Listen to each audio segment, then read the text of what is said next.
There's an empty place on Ottawa's public stage. But maybe you hadn't noticed. The capital does not have a Poet Laureate, and hasn't for over 2 decades. But it does have a booming poetry scene.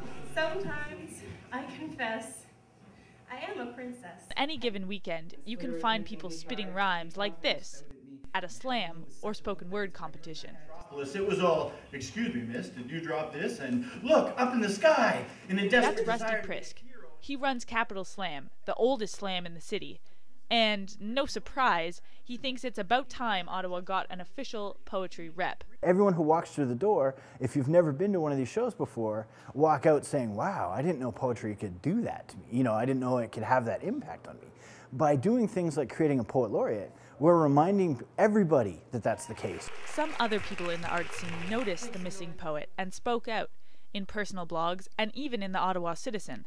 But Prisk credits Rod Peterson with finally getting a Poet Laureate back on the city's agenda. Peterson runs a reading series, and his enthusiasm for poetry led him to lobby the city. Given that the position had been established, just a matter of dusting it off and finding a suitable replacement. The position hasn't been filled since 1990. Cyril Dabydeen was one of just 3 poets to hold the title.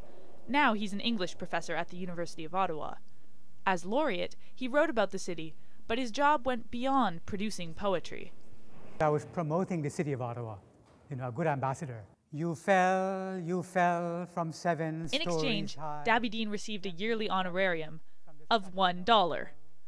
The proposed allowance for the new Poet Laureate is a bit higher, $25,000. Dabydeen knows what he would have done with the extra cash. Where you might have a bit of a reception, for instance, you know, for a special audience, so, you know, wine and cheese perhaps, to advance the sense of ambience. One city councillor says it's an investment worth making. Mark Taylor is the chair of the committee that approved the plan last week. He also helped draft it. A lot of folks say don't forget art for art's sake. It's also good from an economic point of view. You know, the money that gets invested in the arts, the average return is for every dollar you put in, you generate anywhere from $6 to $12 coming back out. So that's a pretty good rate of return on an investment. Taylor says the issue doesn't come up very often in his ward. But if prompted, some Ottawa residents do have something to say. It's not very much money at all compared to how much money is spent on many other things. And I think that the government should support culture. We have a national Poet Laureate, right?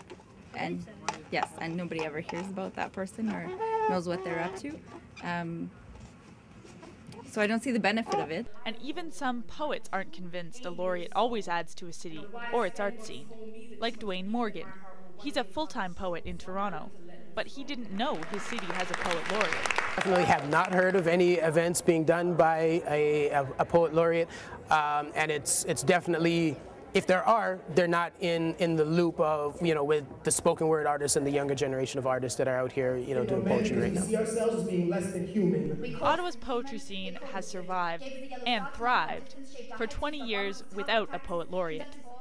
Council will decide to fill the role or not in February, but it's up to the poet to make it more than an empty title. For 25th Hour, I'm Julia Sisler.